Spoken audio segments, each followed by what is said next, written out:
So I think with teamwork, a lot of it comes down to, everybody's different, right? And everybody comes into these things with different motivations and beliefs and how we should be working together.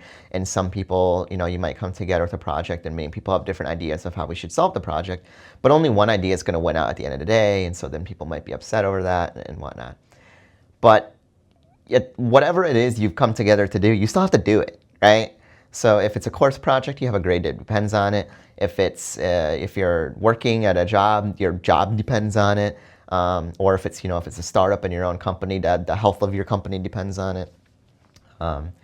So it's just it turns into really a social skills problem, I think. It's, you have to try to understand why are we not getting along? Where is the mismatch here? How can I overcome it? And it's not always possible. Sometimes there will be a project where people just don't contribute. But in that case, you just have to do your side and then document these things, right? Like if you're in a course project, like do your work and then, reach out to the teacher and be like, hey, look, I've tried working with this person, here's some communication exchanges, I've done my side, they're giving me nothing here. Because sometimes there will be nothing you can do. Right. And it's the same thing in industry as well.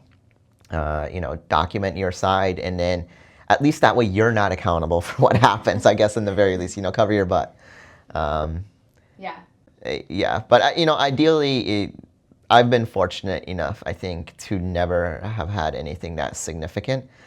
And that's just because I think a lot of it comes down to if you're, a nice person and you're willing to work with others, I think the vast majority of the time people are willing to reciprocate, right? Even if you have different views about things, they'll meet you halfway at least. Mm-hmm.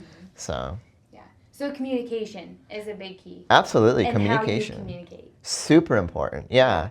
And always give people, I think, the benefit of the doubt.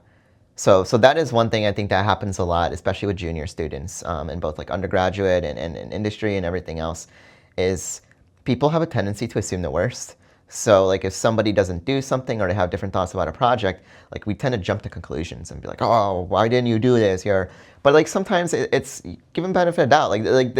They may have done it or they may be struggling with something or there may be other issues. And so just talk with them. And if you extend a hand and you're nice about it, honestly, it resolves so many issues, right?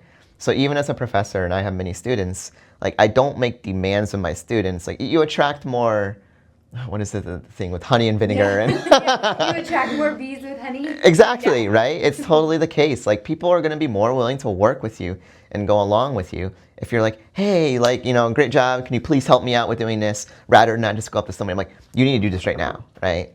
Yeah. Nobody wants to be, we all want respect at the end of the day.